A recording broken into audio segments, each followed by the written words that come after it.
Hello friend, আমি ইন্দ্রাণী দত্ত। আজকে আমি দেখাচ্ছি লাল শাক বড়ি আর পোস্ত দিয়ে। প্রথমে কড়াইয়ে তেল গরম করতে দিয়ে দিয়েছি, তেলটা গরম হয়ে গেছে। আমি এতে দুটো বড়ি ভেজে নিচ্ছি।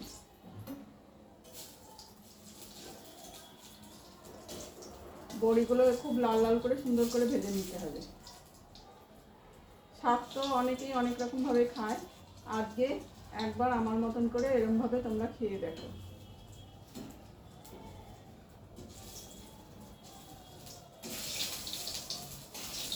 এই দেখো, আমি বড়িগুলোকে ভালো করে ভেজে নিচ্ছি। এতে খুব বেশি বড়ি লাগে না, বড়িটা আমি ভেঙে দেবো। প্রথমে আমি বড়িটা ভেজে বড়িটা তুলে নিচ্ছি।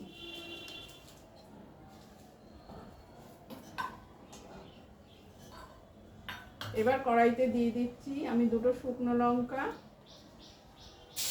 তেজপাতা আর কালো জিরে।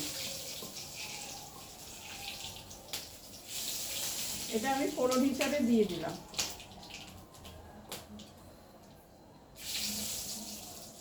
এবার দিয়ে দিচ্ছি কেটে ধুয়ে রাখা লাল শাক। লাল শাকটা পরিষ্কার করে ধুয়ে কেটে রেখে দিয়েছি, দিয়ে দিচ্ছি লাল শাকটা।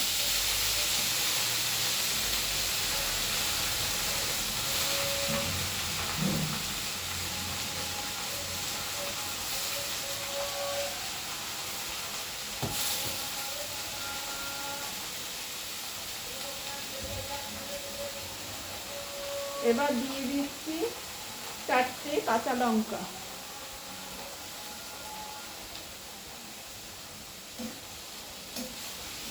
এবার এই ফোড়নের সঙ্গে শাকটাকে ভালো করে আমি মিশিয়ে দিচ্ছি।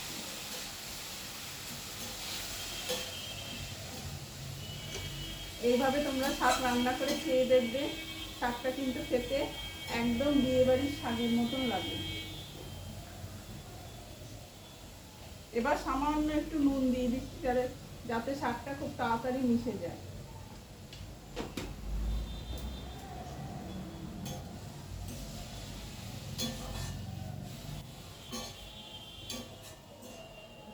ফোড়নের সঙ্গে শাকটাকে আমি খুব ভালো করে রান্না করে নিচ্ছি।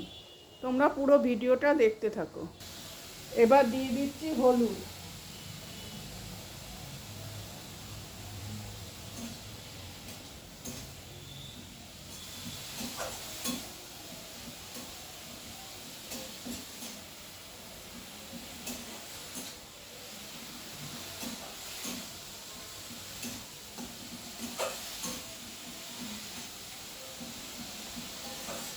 শাকটার থেকে সুন্দর জল বেরিয়েছে, যেহেতু আমি একটু নুন দিয়ে দিয়েছি, সুন্দর জল বেরিয়েছে। এই জলে কিন্তু শাকটা আমার সেদ্ধ হয়ে যাবে। এবার আমি একটা ঢাকা চাপা দিয়ে দিচ্ছি, তোমরা ভিডিওটা পুরোটা দেখতে থাকো। তখন অল্প একটু নুন দিয়েছিলাম, এবার আরেকটু লবণ আমি দিয়ে দিচ্ছি। তখন লবণটা অল্প দিয়েছিলাম যাতে ভাঙলে নুনটা বেশি না হয়ে যেতে পারে, সেজন্য আমি তখন লবণটা সামান্যই দিয়েছিলাম। এখন আমি আবার আন্দাজ মতন একটু লবণ দিয়ে দিচ্ছি।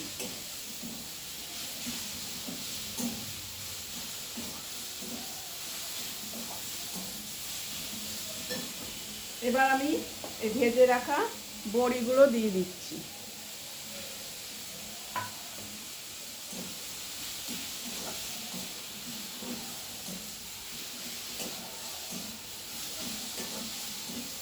দিয়ে শাক আর বড়ি আমি খুব ভালোভাবে নেড়ে চেড়ে মিশিয়ে নিচ্ছি। সম্পূর্ণ ভিডিওটা তোমরা দেখতে থাকো।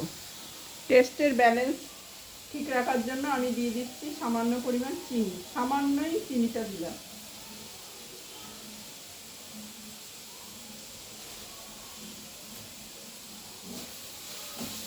আবার ভালো করে শাকটাকে মিশিয়ে নিচ্ছি।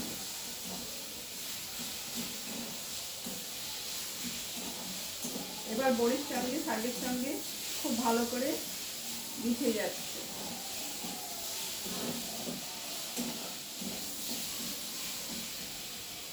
শাকটাকে বড়ির সঙ্গে ভালোভাবে মিশিয়ে দিতে হবে। আমার শাকটা হয়ে গিয়েছে, আমি দেখো ওপর থেকে এবার কাঁচা পোস্ত খানিক ছিটিয়ে দিচ্ছি।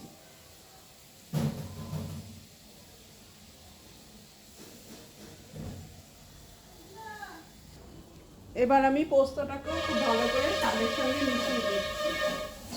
আমার কিন্তু একদম তৈরি হয়ে গেছে লাল শাক, যেটা আমি করেছি বড়ি ভাঙা আর পোস্ত দিয়ে। এবার আমি পরিবেশন করে আপনাদের দেখাচ্ছি।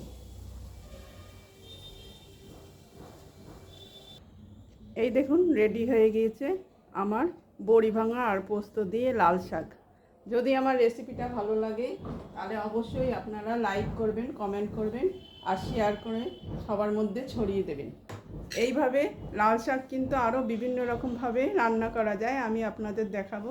আর আমি সবসময় একটা কথা বলে থাকি যে আমি রান্নাটা করতে ভালোবাসি, তাই বিভিন্ন রকমভাবে এক্সপেরিমেন্ট করে আমি রান্না করি। আমি কিন্তু কারোর দেখে রান্না করি না, আমার যখন যার যেটা মন হয় সেটা আমি রান্না করি।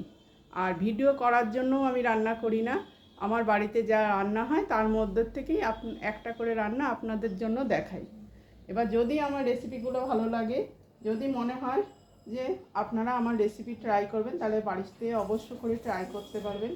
আর আপনাদের একটা লাইক, একটা কমেন্ট আর শেয়ার পেলে আমার কিন্তু অনেক উপকার হবে, তাহলে আমি এই রান্নাটাকে নিয়েই ভবিষ্যতে এগিয়ে যেতে পারবো। এইটুকু সাহায্যর আশা আপনাদের কাছে আমি আশা রাখছি। আজ এই বলেই শেষ করলাম। বাড়িতে মিস্ত্রি লেগেছে, খুব খিচিবিচি অবস্থা, তাই হয়তো ভিডিও দিতে মাঝে সাঝে একটু দেরি হতে পারে। আপনারা এই অনিচ্ছাকৃত ভুলটা ক্ষমা করে নেবেন। আজ এই বলেই শেষ করছি। ধন্যবাদ।